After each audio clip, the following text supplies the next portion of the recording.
outreach, willing to suffer and even die without breaking witness for civil contact.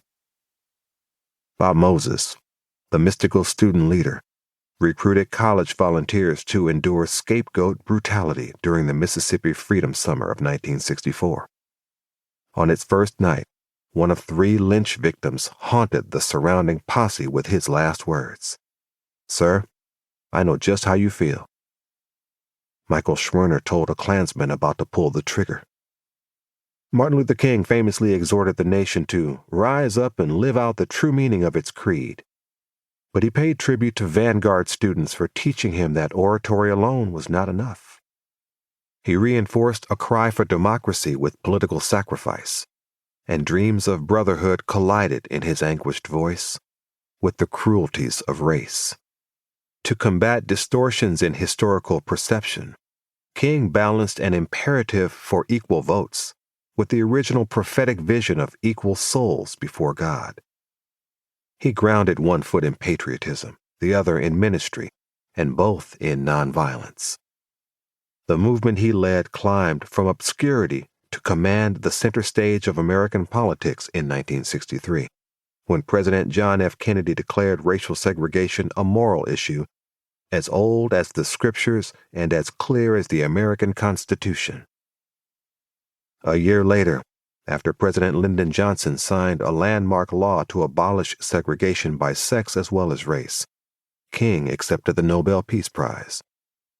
"I believe that unarmed truth and unconditional love will have the final word in reality," he said, echoing the founder's lyrical hopes for freedom. "But what," wrote Madison, "is government itself but the greatest of all reflections on human nature? If men were angels, no government would be necessary." In his third, concluding volume on America in the King years, King has willed himself from the pinnacle of acclaim straight to the valley of a new campaign to seek voting rights for Black people. By early 1965, he has been beaten and arrested again, through 2 months of arduous demonstrations in Selma, Alabama, highlighted once more by children marched to jail, with a young Black man shot to death in a vigil, and has attracted very little notice. For all its resonant success to win the courtesies of democracy, the freedom movement has evoked lethal opposition at the color line of political power: the vote. From a nation that long ago enshrined but essentially forgot a 15th Amendment guarantee of this most fundamental right.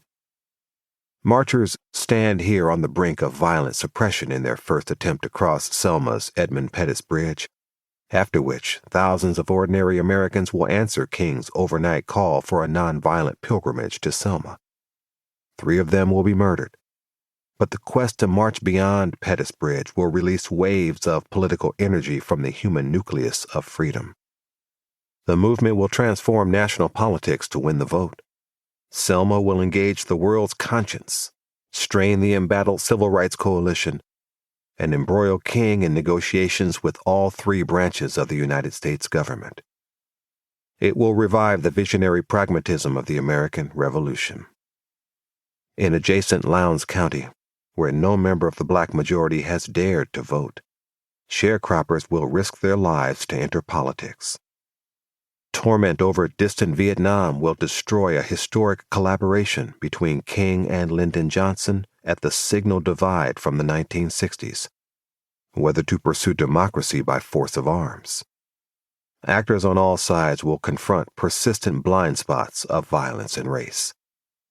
At their best, like the founders, allies of the nonviolent movement will turn rulers and subjects into fellow citizens.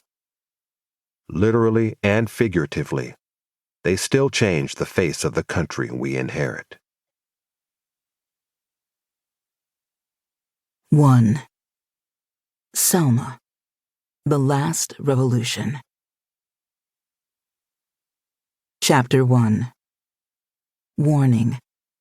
February 28th, 1965. Terror approached Lowndes County through the school system.